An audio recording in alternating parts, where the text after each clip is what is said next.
The papyrus, put it on my table every month.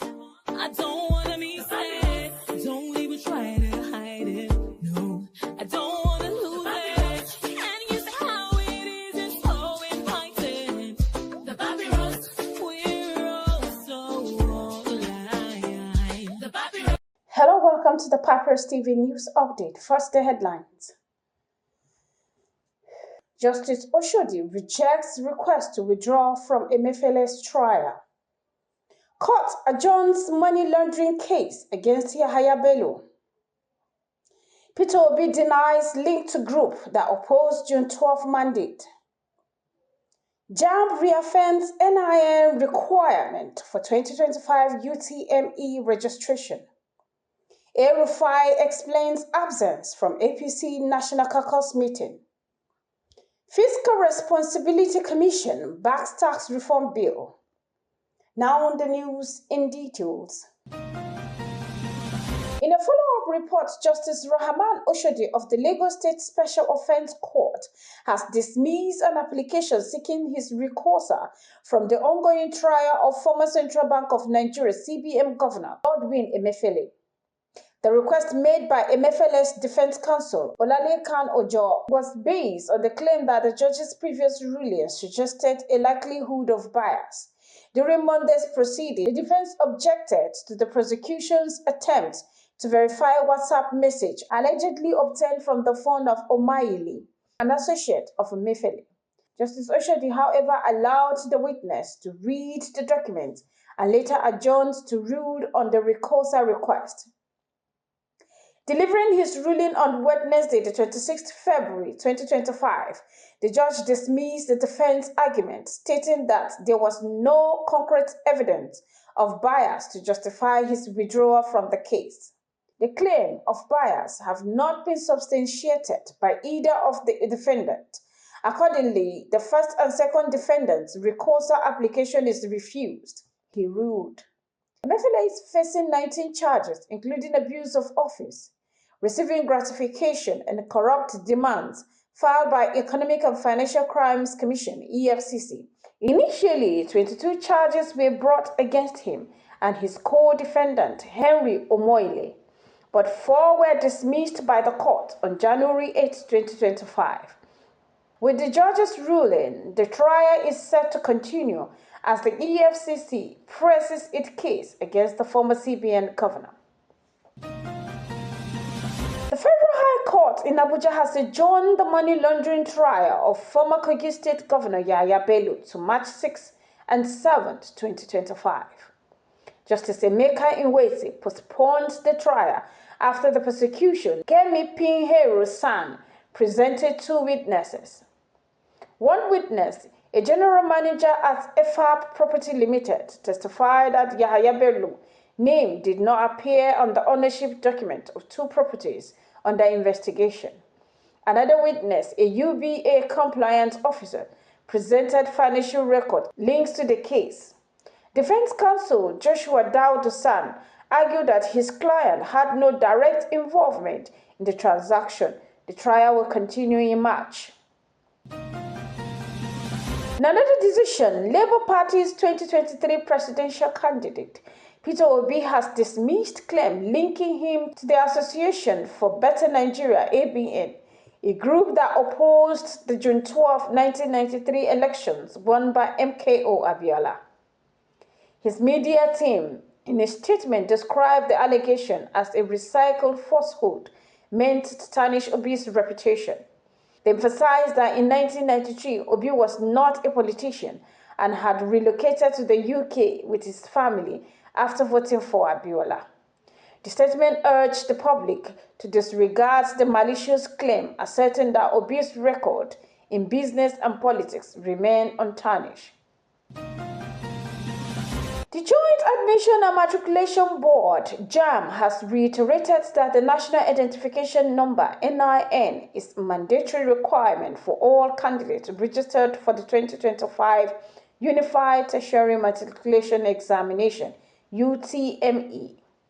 JAMB's Ogun State Coordinator, Hakeem Abdulhamid, emphasized that candidates must obtain their NIN to generate a profile code, a crucial step in the registration process. This measure aims to protect personal data and prevent fraud. The National Open University of Nigeria (NOUN) Abeokuta Study Center commended JAMB's data security effort, aligns with its commitment to maintaining high standards in student verification. Moving on, former Kaduna State Governor Nasir El-Rufai has explained his absence from the recent All Progressive Congress (APC) National Caucus meeting held at the State House Conference Center in Abuja. El-Rufai cited inadequate notice as the primary reason for his absence, stating that his party's constitution requires a minimum of 14 to 21 days notice for such high-level meetings. Unfortunately, I won't attend the APC National Caucus meeting because I will be on my way to Cairo, where I spent most of my time. I didn't get adequate notice. The constitution of our party requires 21 days, at the very least 14 days notice for this kind of national organ meeting. I don't think that the notice was given, and if it was, I did not receive it, he stated. The APC National Caucus meeting is a key strategic gathering where party's leadership, including the president, vice president and state governors, ministers, and principal officers of the National Assembly aligns on political strategies before presenting them to National Executive Committee, NEC. El-Rufai further suggested that his absence was not of great consequences, adding, "Many of my friends will attend and give me an update. I don't think I will miss anything." His remarks also hinted at dissatisfaction with the party's current state, saying, "I have shouted loud and clear. We will wait and see what the party does about it. I don't have to be there. I am not the only member of the party that is unhappy."